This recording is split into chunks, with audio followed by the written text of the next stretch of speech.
E buonasera a tutti e benvenuti qui in Radio Libertà su una nuova puntata della Legge del Gol.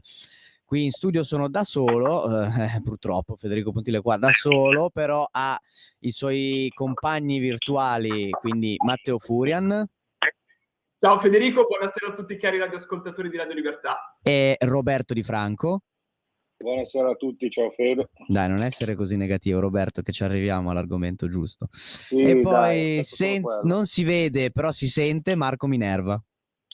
Ciao Fede, ciao Teo, ciao Roby, buonasera a tutti. Allora io ricordo il numero per intervenire in diretta 02 92 94 72 22 oppure su WhatsApp 346 642 7756.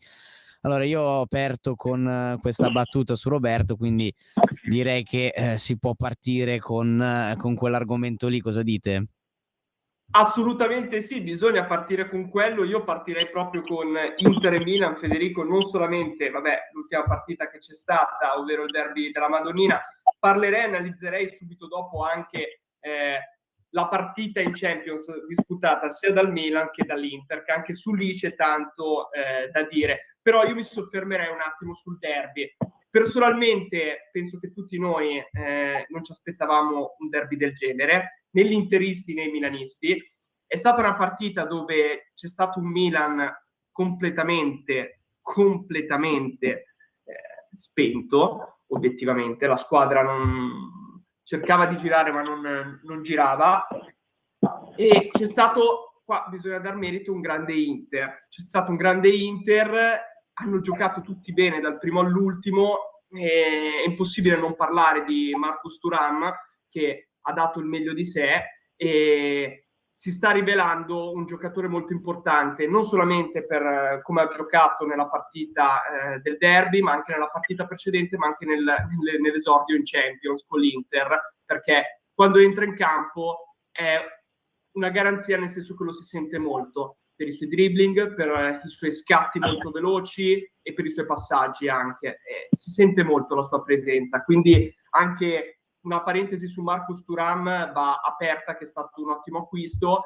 Che dire, l'ha aperta Mkhitaryan, un giocatore che molti davano per morto, che all'Inter è risorto. Sono contento, Federico, ecco, che all'Inter risorgono un po' alcuni giocatori, come anche Dzeko. Penso anche a Dzeko, che se n'è andato in questa stagione, non gioca più nell'Inter, però comunque sono risorti e questo anche a Cerbi. mi riempie anche a Cerbi, ecco, bravissimo, esatto, un altro giocatore a Cerbi. Ecco, questo è molto importante. Poi cosa c'è da dire? Ecco, io sono sempre negativo. Secondo me bisogna guardare un lato negativo Inter. Lautaro Martinez non si è sentito in campo e questo mi ha fatto molto strano che non si sia sentito in campo, Lautaro, cioè non si è visto tanto. Io sono d'accordo con te su quello che hai detto, però diciamo che è un'analisi un po' della partita fatta forse in un'altra maniera, nel senso che allora, vabbè, c'è da dare merito ovviamente all'Inter, che ha fatto una grandissima partita, comunque 5 gol, sono 5 gol e non li fai per caso, quindi assolutamente niente da dire. Su Thuram, vabbè, hai detto tutto tu, un acquisto che per ora pare azzeccato, perché praticamente si sta portando avanti l'attacco lui indirettamente. L'unica cosa che mi sento di dire in contrasto a quello che hai detto tu sul Milan, nel senso che io, vabbè, al di là del gol che è arrivato dopo i primi 4 minuti, infatti i primi 4 minuti il Milan ha giocato, e questo è uno sfotto rivolto a Pioli, però la partita il Milan non ha fatto una brutta partita, nel senso che comunque dopo il primo gol ha iniziato, non ha avuto occasioni, diciamo, lampanti, questo no, a parte il tiro di Teo Hernandez e il gol di Leao, però ha tenuto un po' palla. Diciamo che dopo, nel secondo tempo, quando ha segnato Leao, io mi aspettavo una rimonta completa. Poi dopo il terzo gol non c'è stata più partita, perché il Milan non ha fatto più nulla. Quindi l'unica cosa da dire è che comunque, diciamo, sul fattore di passaggio e quant'altro il Milan ha tenuto, però cioè, 5-1 e 5-1 e assolutamente non, a livello di occasioni, di tiri in porta e di quant'altro non c'è stata partita, perché comunque tu puoi tenere palla finché vuoi, però se tieni palla a centrocampo e non affondi, non fai nulla. E io ho sentito tante critiche, poi lascio la parola ovviamente ai due milanisti, ho sentito tante critiche dei milanisti rivolte a Pioli, ovvero che sono, vabbè, al di là che sono 5 derby che non vincono, ma sono praticamente 5 derby che il Milan perde nello stesso modo, cioè avendo un approccio troppo debole, prendendo gol subito e non riuscendo a reagire. Su quello io concordo, Fede, però secondo me, ripeto, poi lascio la parola ai milanisti che sicuramente qui in studio dalla loro parte avranno un altro tipo di analisi. Secondo me comunque, ripeto, il Milan, cioè, poi concordo con te, No, dal zero, 70esimo... zero assolutamente, no, zero. Dal 70esimo proprio zero, concordo Zero. con te, 0 dello 0, perché si sono spenti, infatti hanno subito altri 2 gol. Lasciamo stare che uno era rigore, però hanno subito altri 2 gol comunque. Però obiettivamente, nel senso, a parte l'hai detto tu, quei 2 tiri lì, di cui uno è stato un gol, cioè non hanno fatto veramente niente. Quello sì, assolutamente. Lasciamo la parola a voi. Io penso che ci sia poco da dire, per tutto voi, l'Inter ha meritato di vincere, il risultato parla da solo, il possesso palla è stato un possesso palla sterile e non serve a niente avere il maggior possesso palla se poi vai a guardare il risultato che hai preso 5 gol, non serve proprio a niente. Io penso a questo punto, dopo questi derby, che veramente Pioli non la sa preparare la partita con l'Inter, non la riesce a preparare o vuole vincere col suo credo, per il suo gioco, non vuole fare cambi di modulo, cambi comunque tattici, e comunque sui contropiedi la perdi sempre, perché comunque l'Inter sappiamo che è una squadra brava nelle ripartenze e tutto, lasci degli spazi clamorosi e le prendi sempre. Però è andata così. L'unica attenuante che do su quello che diceva Fede è che forse nei momenti tra virgolette migliori, perché i momenti migliori sono stati comunque poca roba, sono arrivati 2 gol dell'Inter e poi lì ci siamo al terzo, ci siamo proprio spenti e finita la partita, cosa che però è un'attenuante leggerissima, perché non è che abbiamo fatto ridere tutti i 90 minuti. Quindi tu sei d'accordo con quello che dicono i tifosi del Milan, del fatto che Pioli... Sul derby sì. No, che, derby, sì, sui derby dico che li state perdendo, li avete persi tutti nello stesso modo praticamente? Allora, sì, per l'approccio sì, sull'approccio sono tutti derby, ai primi minuti abbiamo sempre preso gol, quindi quello c'è poco da dire, c'è oggettivo. Marco, prego. Vado io? Posso andare? Ok. Sì, no, beh, io sono d'accordo con quello che dice Roby, nel senso, un dato di fatto è che Pioli questa partita non la sapeva preparare, perché comunque il Milan quando gioca contro Napoli, Juve, Roma, che sono le altre big del campionato, la partita la fa sempre, gioca sempre, molte volte la vince anche. Poi quando ci sono queste partite puoi vincere o perdere, perché è questione di dettagli, quando incontri squadre forti ti può andare bene come ti può andare male. Il discorso è che con l'Inter tu non la giochi mai la partita, perché qua dopo 4 minuti eri sotto, in Champions League dopo 5 minuti eri sotto e così via. E quando l'Inter va in vantaggio dopo 5 minuti la partita è già chiusa, perché poi tu fai il gioco dell'Inter, perché poi tu devi recuperare, quindi ti sbilanci e l'Inter in contropiede è brava. E quindi poi la partita non la recuperi più una volta che si mette su quei binari là. Il problema è capire perché ogni volta si mette su quei binari là la partita. Se Pioli non è in grado di prepararla, o è presuntuoso dal punto di vista che dice possiamo batterli tenendo il nostro gioco, una serie di cose che solo lui ce le può dire. Perché a livello di rose io ho sempre detto che l'Inter è più forte del Milan, l'Inter è per me la squadra più forte del campionato, ma non c'è la differenza di 4 gol come c'è stata in questo derby. Cioè l'Inter soprattutto quest'anno, aggiungerei, Marco, scusami se ti interrompo, soprattutto quest'anno che comunque avete una rosa più completa, a mio avviso, a parte forse per la punta che serviva un vice Giroud un pochino più valido, però per il resto siete coperti molto bene. Sì, allora il discorso è che il Milan, avendo cambiato tanto, ci vorrà un po' di tempo prima che li riesce a mettere tutti insieme, e questo va bene, però c'è modo e modo comunque di perdere le partite. Tu il derby lo puoi perdere tranquillamente, 2-1, 3-1 lo perdi, ma non puoi prendere 5 gol. Quando negli ultimi minuti l'Inter ha fatto 2 gol, perché? Perché il Milan aveva dentro 5 attaccanti. Qual è il senso di mettere dentro 5 attaccanti quando stai perdendo 3-1? Nel senso, la partita a 4-5 minuti dalla fine non la recuperi più tanto.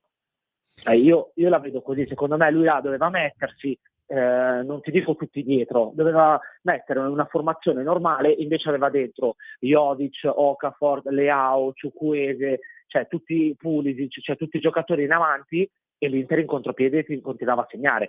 Fosse durata ancora 5-10 minuti, ne faceva altri 2 l'Inter, perché se voi vedevate bene, cioè il Milan era troppo sbilanciato, c'erano i 4 difensori e poi tutti gli attaccanti davanti. Sì, ne ha presa una anche Magnan, bella, su insieme a Carlos Augusto, un tiro da Esatto, fuori. poi d'accordo con Rodi, occasioni Milan, io non me le ricordo neanche, il gol è stato puramente casuale, perché è stato un gol casuale, non è che è stato un gol dopo minuti di possesso palla del Milan, di forcing, è stato un gol casuale, rinvio di Magnan, la prende Giroud, imbucata per Leao, gol.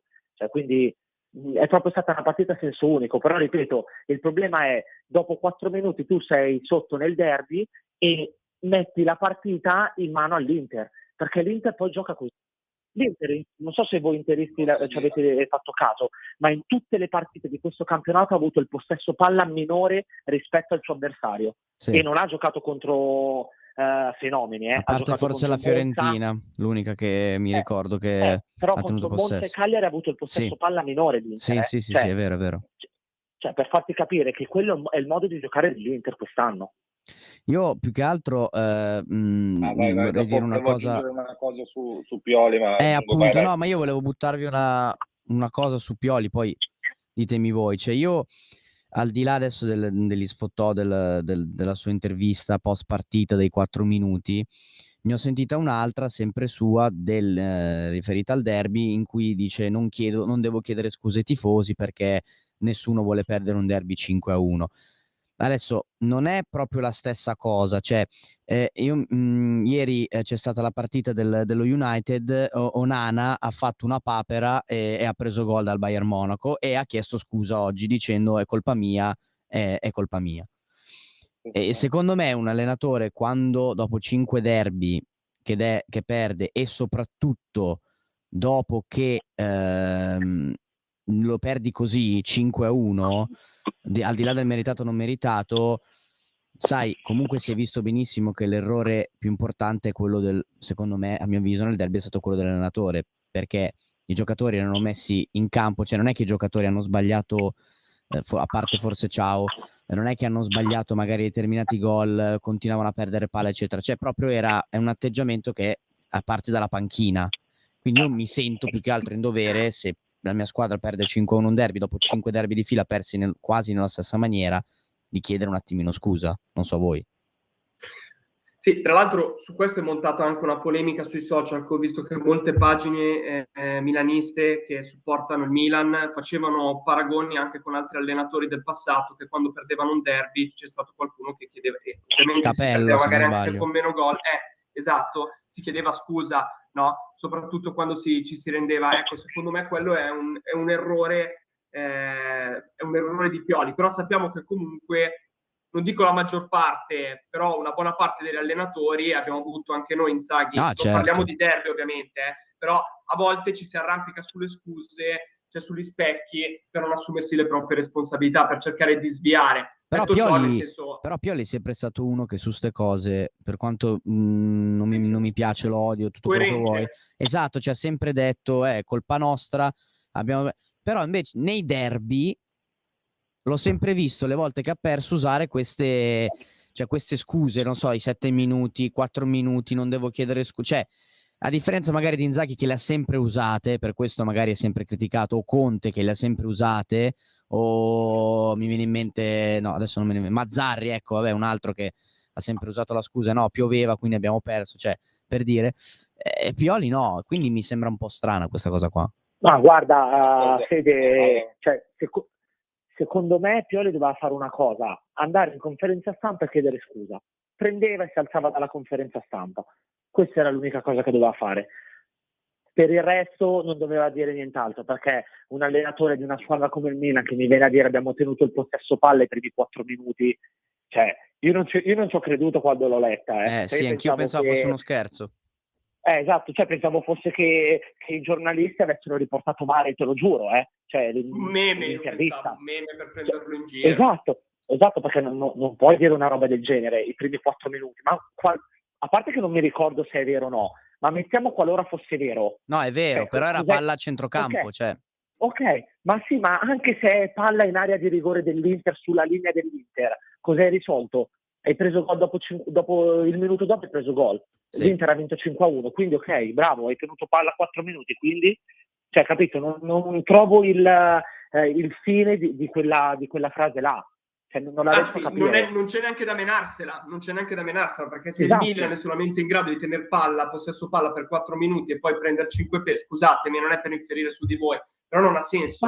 Cioè, non ha proprio senso. No, ma poi scusami, Teo, cioè, un conto dici il Milan ha tenuto palla 89 minuti, l'Inter fa un tiro al 90esimo, segna, vince il derby, e allora ci sta che va in conferenza stampa e dici mica ho dominato io tutta la partita, loro hanno fatto un tiro, un gol, ma visto che non è andata così, era una scusa da utilizzare secondo me più martedì. Ci ho visto una parte della partita, anche se poi non avete perso, però poi ne parliamo della Champions, però era più una scusa da utilizzare. Che dice, secondo me, dire non devo chiedere scuse ai tifosi perché noi non siamo scesi in campo per prendere 5 gol. Beh, grazie, cioè non penso che c'è una squadra sì, esatto. che scende in campo per prendere 5 gol. Esatto. Trovatemi una squadra che è mai scesa in campo con l'intento di prendere 5 gol. Cioè, esatto. Io una cosa che volevo aggiungere sulla partita, che secondo me ha sbagliato completamente, è che allora lui gioca con la difesa, che accetta l'1 contro 1 e va bene. Però devi anche badare alle caratteristiche di quelli che giocano. Se Tomori è rotto, Tomori è squalificato, Kalulu è rotto, devi giocare con Kier, che ha la sua età, ha avuto gli infortuni, non è più quello di qualche anno fa, non potrai mai giocare con gli 1 contro 1 con lui che comunque fa fatica, è il più lento e tutto quanto, dov'è un po' più chiuso, no? Giochiamo con 1 contro 1 con Kier, con Thuram, che ha fatto quello che voleva. No, e qua invece ti stoppo, perché riferito anche a quello che ha detto Matteo prima su Lautaro, Kier era in marcatura su Lautaro e Lautaro tutta la partita ha fatto fatica. Il problema è stato Ciao, perché Ciao, se tu vedi nel primo gol in area non ci capisce niente, a parte il fatto che ha perso il contrasto con Thuram. Nel secondo gol lo lascia tirare, poi vabbè, gol straordinario. Il discorso non è tra chi ha fatto peggio, è soltanto la caratteristica. No, certo. Se c'hai Kier non puoi accettare l'1 contro 1 comunque con Thuram che ha un altro passo, o con altri giocatori che hanno completamente un altro passo rispetto a lui. Ma infatti l'1 contro 1 l'ha accettato con Ciao, che in teoria doveva tenerlo, perché poi Ciao, se non sbaglio, è il titolare del Milan adesso quest'anno, lui e Tomori sono.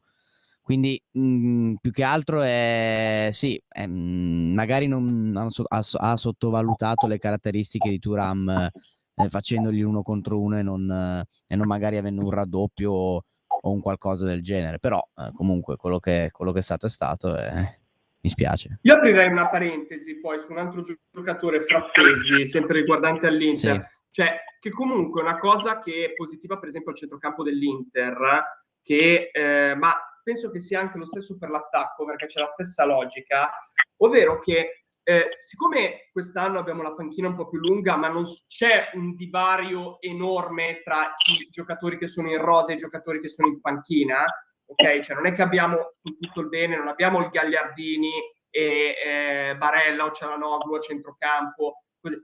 Abbiamo una persona come per esempio Frattesi che per esempio ha fame di diventare titolare nell'Inter e sta cercando di dimostrarlo in tutti i modi, ma lo si vede subito da ogni volta che è sceso in campo fino ad ora, lo ha dimostrato, e anche al derby è riuscito a segnare, e anche ieri sera in Champions ha fatto comunque, anche se poi ha detto anche lui che fortuna, che culo è stato, però ha fatto comunque un assist, sì. Cioè lo si vede, ha una voglia, e lo stesso per me anche un po' in attacco, perché anche Arnautovic, che è un buon giocatore comunque per la Serie A, ovviamente, anche lui non penso che miri a diventare titolare adesso per come sta giocando Thuram, però comunque sicuramente vuole guadagnarsi anche lui i suoi spazi e giocare spesso, perché sa anche lui comunque le sue potenzialità, quello che potrebbe offrire alla squadra. Quindi questo è un punto di forza. Sempre per quanto riguarda Frattesi, io direi aggiungere una postilla, ragazzi, che io ho trovato ridicola la polemica che è stata montata su da molti milanisti per il segno del 4. Scusatemi un attimo, cioè va bene, possiamo stare qua a dirci se lo poteva evitare, a parte che non è stato fatto a caso, perché da come è stato narrato da qualcuno sembra che sia stato fatto a caso, così a caso Frattesi guarda e fa 4 gol, no? È stato fatto perché si stava beccando con Leao. Ma già da prima,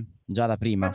già da prima con altri così l'ha fatto. Poi possiamo dire che se lo poteva risparmiare, concordo al 100%, se lo si poteva risparmiare, però ragazzi, sentirmi fare la predica da alcuni giornalisti, tra cui per esempio Pellegatti, che rispetto assolutamente, che ho sentito, è stato anche ospite qui da noi così, dire sostanzialmente che è un gesto che non si fa così quando ci sono stati giocatori del Milan che hanno fatto anche di peggio come Diti Medi o altre cose, cioè mi viene un po' da ridere, cioè è una polemica sterile, io non capisco mai perché ogni volta bisogna attaccarsi a delle cazzate, Ma poi anche cioè una piuttosto cosa, attacchiamoci alla partita, ma poi cioè anche come ha una giocato il cosa, Milan. cioè tanta gente si dimentica che i derby di 10-15 anni fa erano derby in cui in mezzo al campo si davano del figlio di puntini puntini, si prendevano per il collo, le legnate che si davano in campo, i falli in campo. E quando adesso tu vedi il fallo che ha fatto Barella su Teo Hernandez, è un fallo duro, ma tu 10 anni fa vedevi il triplo, quadruplo di queste entrate, cioè tutta la partita era un'entrata così perché è un derby. Poi dopo si stringevano la mano,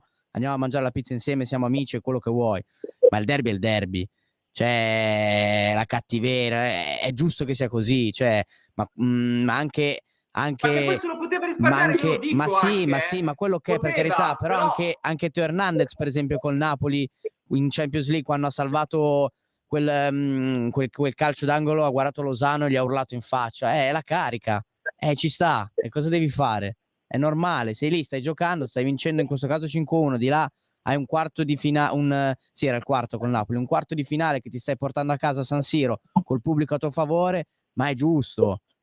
Poi gesto che si poteva evitare va bene, però cioè montare polemiche così mi sembra un po' inutile. no, ma hanno fatto una polemica allucinante, cioè che a me ha fatto ridere personalmente. Ho seguito tutti, molti ne parlavano, ma io non capisco, anche molti tifosi. Poi ripeto, aggiungo questo, scommetto, ma ci scommetto, metto la mano sul fuoco, che se era l'inverso, mettiamo, lo faceva un giocatore del Milan, un giocatore dell'Inter, la polemica ci sarebbe stata anche dall'altra parte, probabilmente. Sì, sì. Premetto questo, cioè non è perché siete del Milan o siete milanisti, però non capisco perché a volte si cade in cose così idiote quando c'è stato un derby che è finito 5-1. Cioè mi sembra che si vada a parlare d'altro per non parlare del succo di quello che non è andato. Milanisti? Sì, Roby è ancora sconvolto. Sì, allora lì al momento il tifoso è ovvio che si innervosisce, ovvio che gli va addosso perché comunque sei ancora preso dalla partita. Sì, al momento ok, al momento sì. È un gesto che ha fatto, è una polemica inutile perché lo fanno tutti, è capitato al Milan, è capitato all'Inter, è capitato a tutte le squadre, è una polemica inutile che viene dalla partita e basta. Marco? Poi vabbè. Ma io... No, dico Marco, ne pensi? Ah, ok. No, stavo parlando, ho sentito che parlava qualcuno. No, io come vi dissi, non so se vi ricordate, quando il Milan vinse lo scudetto, che aveva fatto lo striscione contro l'Inter, per me quelli sono spottò normalissimi e quello di Frattesi è uno spottò normalissimo, semplicemente questo. Se togliamo anche queste cose qua al calcio, allora è meglio che andiamo a teatro al cinema. Io la vedo così, sia a favore che contro. Ragazzi, vi devo stoppare perché dalla regia mi dicono che dobbiamo andare in pubblicità. E quindi ci risentiamo dopo lo stacco musicale della seconda parte della Leggere il Gol.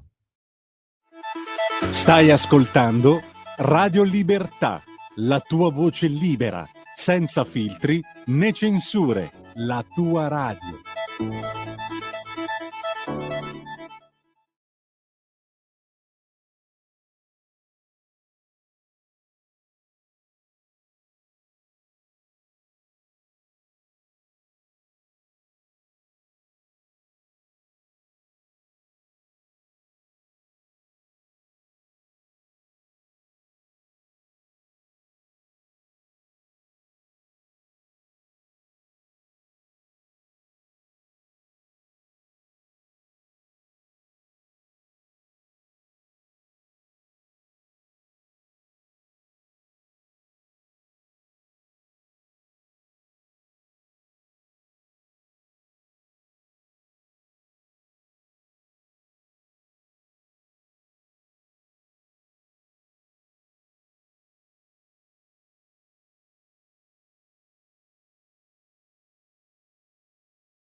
E ben ritrovati qui nella seconda parte della Legge del Gol. Ricordo il numero per intervenire in diretta: 02 92 94 72 22, oppure su WhatsApp 346 642 7756. Vi invito a chiamarci o scriverci, vogliamo sentire cosa ne pensate del derby. Io adesso dal derby mi sposterei alle partite che ci sono state di Champions, in ordine quella di martedì Milan-Newcastle e mercoledì Real Sociedad-Inter. Allora il Milan-Newcastle, partita che è finita 0-0.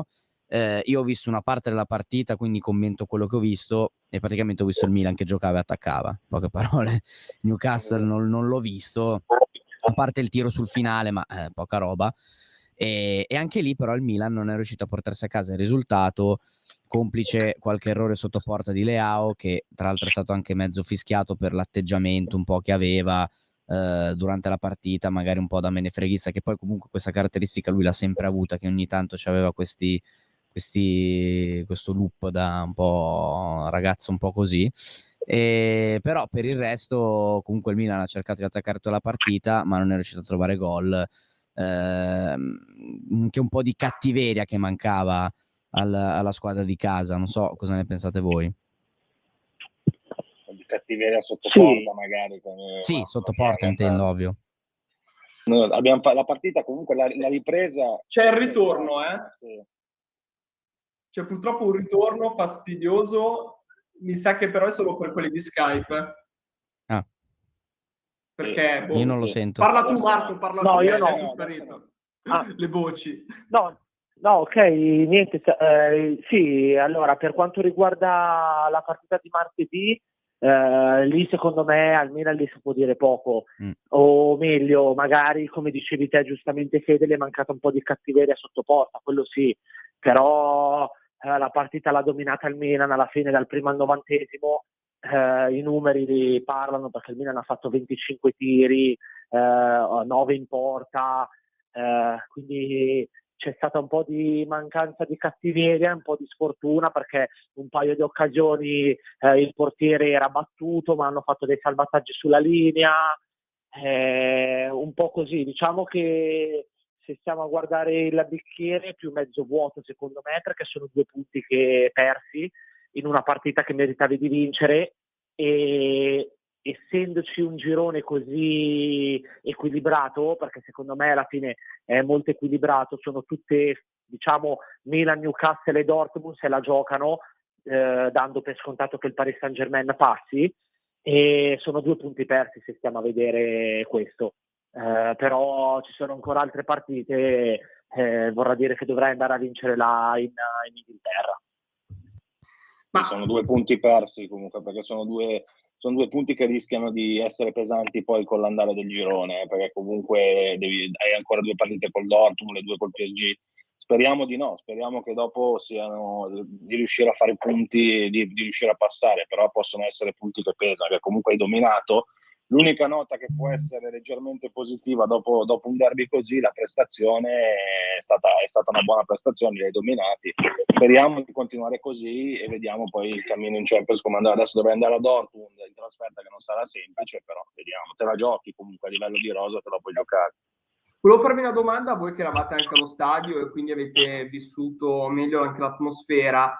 Tonali, discorso di Tonali. Io quello che ho letto è che in verità Tonali non è stato fischiato, anzi è stato addirittura applaudito da quello che ho letto dai tifosi del Milan. Vi vorrei chiedere anche a voi brevemente che cosa serve, che così dopo ci spostiamo sull'Inter, ma poi torniamo a parlare anche della Serie A, anche in generale delle altre squadre, perché sennò veramente diventa Inter Milan Channel. Però secondo voi cosa ne pensate? Cioè, applausi giusti?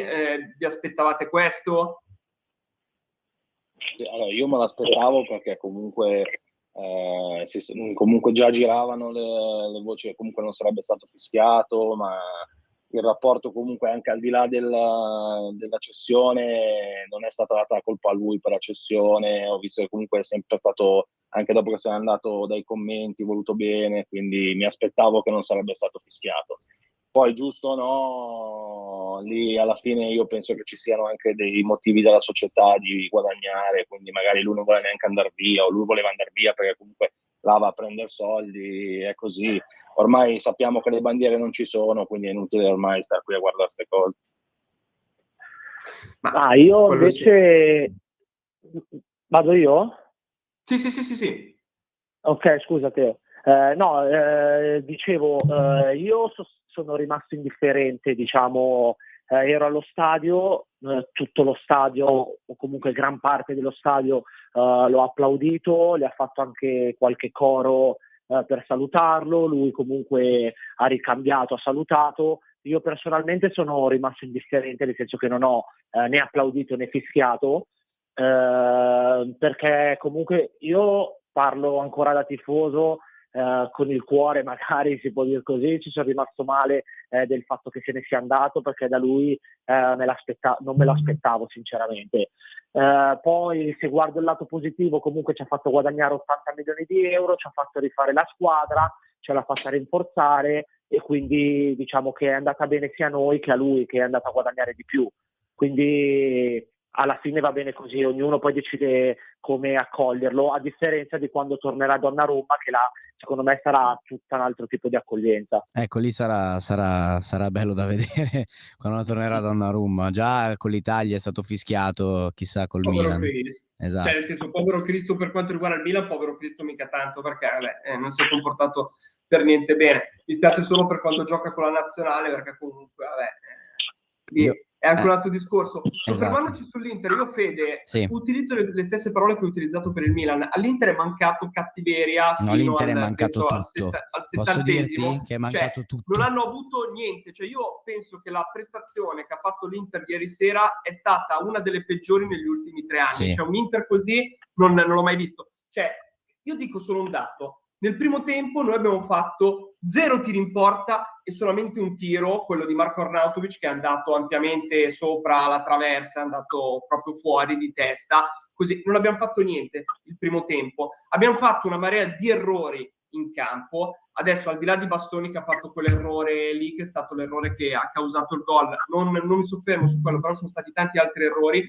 Tanti giocatori non hanno fatto quello che dovevano fare, la loro prestazione solida, però non gli do neanche una colpa. Faccio un esempio, Barella, quando è che lo vedi giocare così male? Obiettivamente quasi mai. Te la fa una volta all'anno, 2 volte all'anno, quella partita lì, che cosa gli puoi dire a Barella? Che ti gioca sempre bene. Cioè, adesso non sono macchine, non possono sempre alcuni, dico, giocatori come Barella, per esempio, giocare sempre, essere sempre perfetti in ogni cosa che fanno. Il problema è stato nell'insieme, poi, che lo senti nell'insieme, che tutta la squadra quasi non c'era, a parte secondo me Carlos Augusto, che ha giocato molto bene, ha fatto un'ottima prestazione, cioè anche se quando comunque è entrato Di Marco si è sentito Di Marco che è entrato, così. Dumfries, stendiamo un velo pietoso su Dumfries, perché Dumfries c'è da stendere io penso che però sia il giocatore è l'unico che nel primo tempo ci ha provato.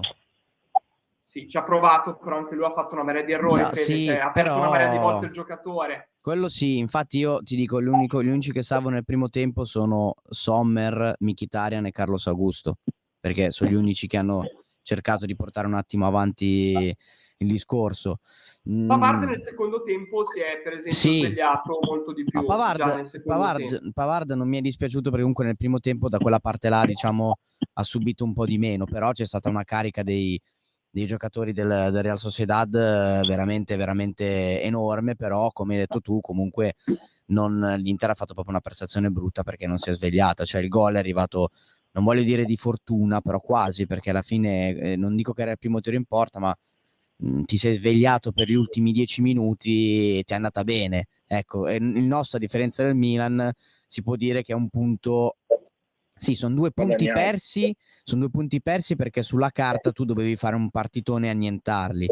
Però per come si è sviluppata la partita, a differenza invece della partita del giorno prima del Milan, è un punto, come ha detto Robby, adesso guadagnato, perché comunque per quello che stavi facendo e per come si era messa la partita, per come stava andando, è stato un punto guadagnato. Poi è vero che loro non potevano correre così 90 minuti, però è anche vero che tu nel primo tempo li hai lasciato fare, perché non hai avuto grinta, non hai avuto nulla. E ancora una volta, per la seconda volta di fila, ha azzeccato i cambi, perché Frattesi, io avrei tolto Barella per la prestazione che stava facendo, perché veramente ieri è stato inguardabile, purtroppo. Però vabbè, ci è andata bene, ecco. No, io l'unica, scusami Roberto, una cosa volevo dire solamente, importantissima. No, ci è andata di lusso ieri sera, perché comunque il gol che abbiamo fatto ci è andata di culo. Come ha detto Frattesi, ha fatto un assist completamente a culo, l'ha detto Sì, ha anche tirato, lui. secondo me quello era un tiro, era.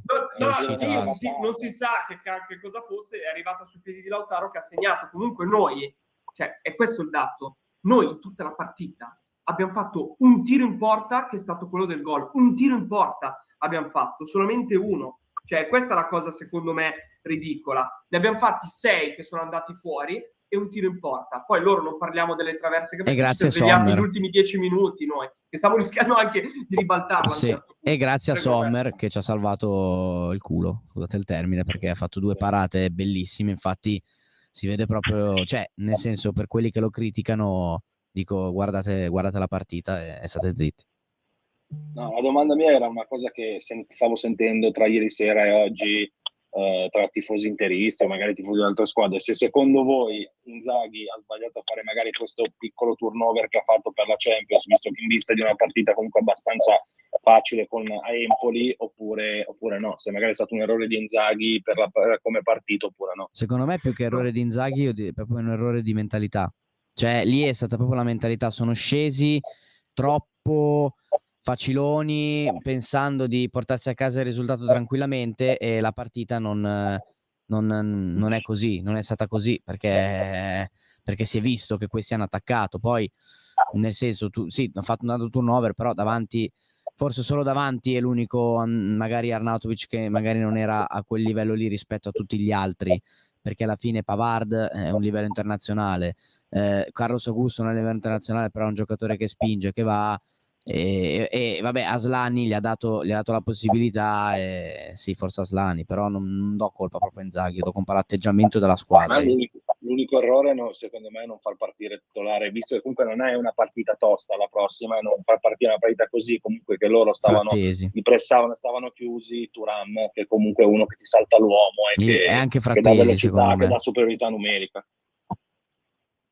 Su quello assolutamente concordo con te, anche perché quando è entrato Marcus Thuram la partita è cambiata, Sì. Cioè, abbiamo spinto veramente. Ma anche Frattesi, Teo, io avrei fatto giocare Frattesi, avrei tolto, magari non facevi giocare Mkhitaryan e facevi giocare Frattesi, mettevi Barella dietro o ti inventavi qualcos'altro, avrei messo più Frattesi che Aslani, però vabbè, non si può cioè, in realtà, avendo visto la formazione ieri, vi dico che è già tanto che abbia fatto giocare questi giocatori là, perché Inzaghi, se vi ricordate, uno che il turnover te lo fa, ma magari te lo fa in campionato in certe partite, cioè, e comunque certi giocatori non giocano mai, e invece ieri hanno giocato.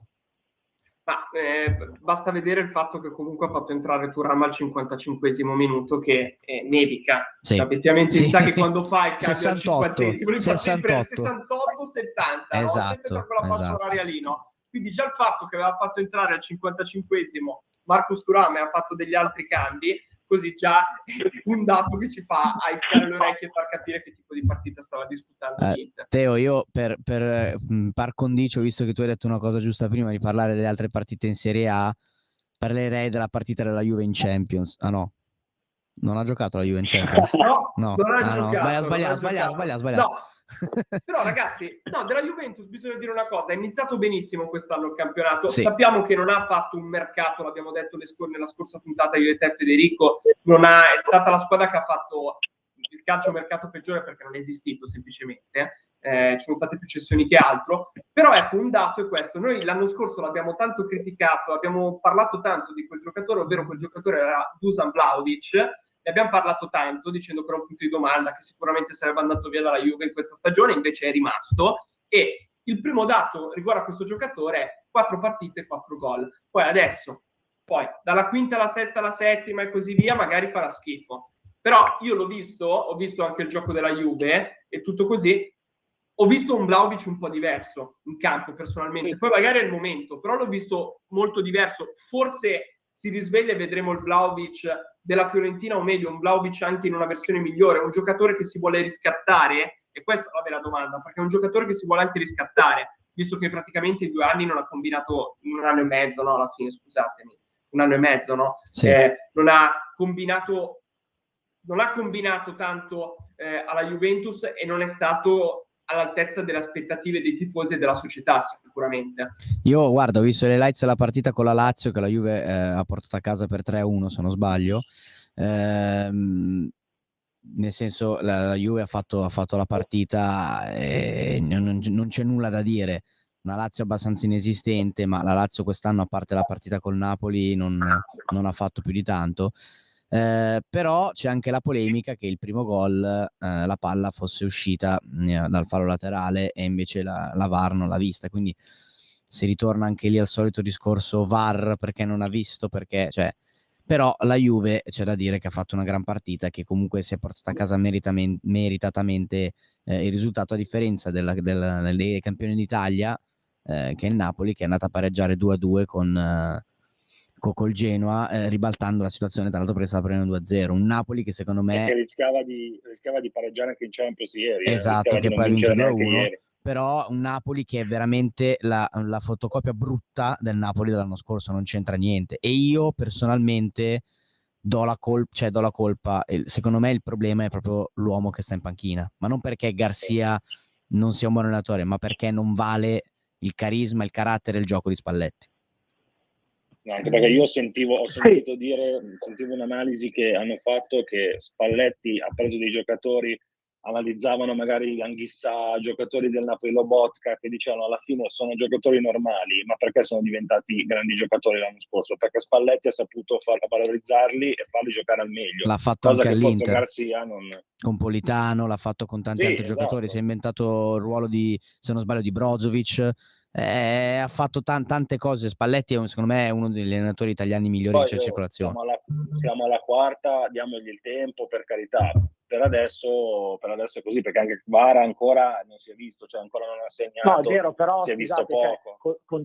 Contiamo anche il fatto che gli hanno venduto Kim comunque, sì. e sta giocando in difesa con Juan Jesus al posto di Kim. Però... E uno dei problemi principali del Napoli quest'anno è stata proprio la difesa, che ha preso un sacco di gol in tutte le partite. Questo è vero, questo è vero, però se tu guardi anche il livello, non so se tu hai visto qualche partita del Napoli, sì, certamente, a livello di gioco, cioè nel senso ci sta la cosa della difesa, hai ragione, però se fosse che il Napoli gioca bene, segna e i gol che prende li prende per colpa della difesa, ti posso capire.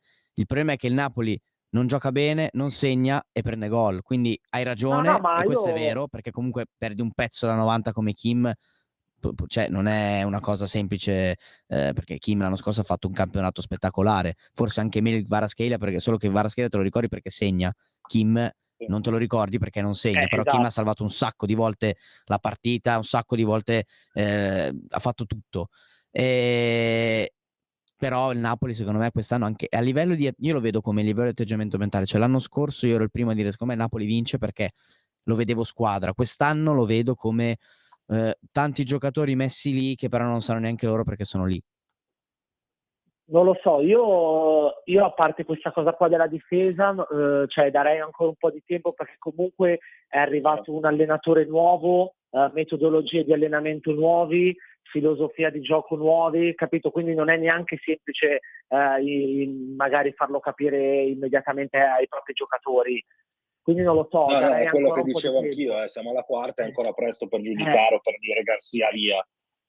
È vero che è sotto gli occhi di tutti il fatto che comunque gioca male rispetto all'anno scorso, sta segnando poco, sta subendo tanti gol, quindi questo sono d'accordo con voi, però secondo me alla fine, a lungo andare, il Napoli tornerà, non dico ad essere quello dell'anno scorso inarrestabile, ma comunque tornerà ad essere la squadra forte che conosciamo.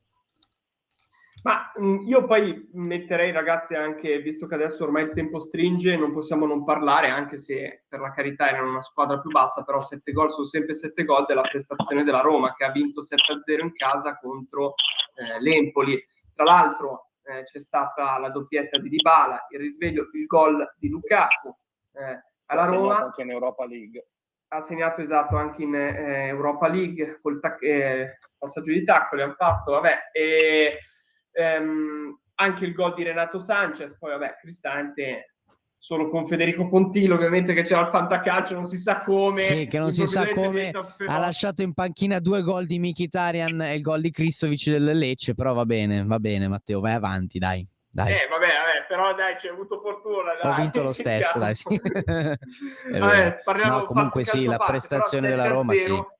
Allora, quest'anno, diciamo che in verità da quando è arrivato Mourinho alla Roma, anche si parla sempre della Roma. Ormai Mourinho, questo qua è il suo terzo anno alla Roma, giusto? È la sua terza Sì. stagione. Ma il primo anno si è parlato di Mourinho perché era arrivato Mourinho, poteva così. Il secondo anno perché aveva fatto degli acquisti. Ecco, anche quest'anno, prima dell'inizio del campionato, si è parlato di questa Roma. È una Roma che può far paura, ovviamente con paura intendo dire non che ti vince lo scudetto, però che comunque può dar sicuramente un grande filo da torcere all'Inter, al Milan, alla Juventus, al Napoli.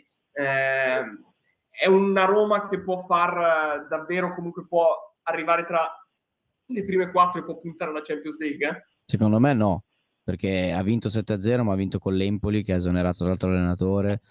È una squadra in discesa, ma la Roma fa fatica e comunque anche negli altri, Concordo. anche l'anno scorso, cioè nel senso Concordo anch'io. faceva, non è mai esplosa, cioè ha avuto qualche partita buona, poi partite normali, cioè Ma perché c'è non sto penso. hype sulla Roma, secondo voi? Scusatemi, perché io ho fatto sta domanda non perché è il mio Per il pensiero. mercato, È secondo per me per il Mourinho, mercato. è per Mourinho. Perché comunque se vai a vedere ha preso giocatori comunque Renato Sanchez, Aouar, comunque qualche giocatore di nome. Scusa, Renato Sanchez che si è fatto male ancora oggi. Sì, tra l'altro Quindi, sì. Si è fatto male di nuovo. Parentesi. Paredes che è ritornato. Sì, sono giocatori che comunque di nome per la Roma dice una buona squadra, però anche io non la vedo nelle prime 4. Dunque Roberto, ti devo interrompere perché siamo arrivati alla fine della puntata, quindi io ringrazio tutti quelli che ci hanno seguito e ringrazio ovviamente voi, i miei compagni di avventura, Matteo Furian. Grazie mille. Roberto Di Franco. Grazie, buona serata a tutti. E Marco Minerva. Ci sentiamo giovedì prossimo per la nuova puntata a te, buona serata a tutti. della legge del gol. Avete ascoltato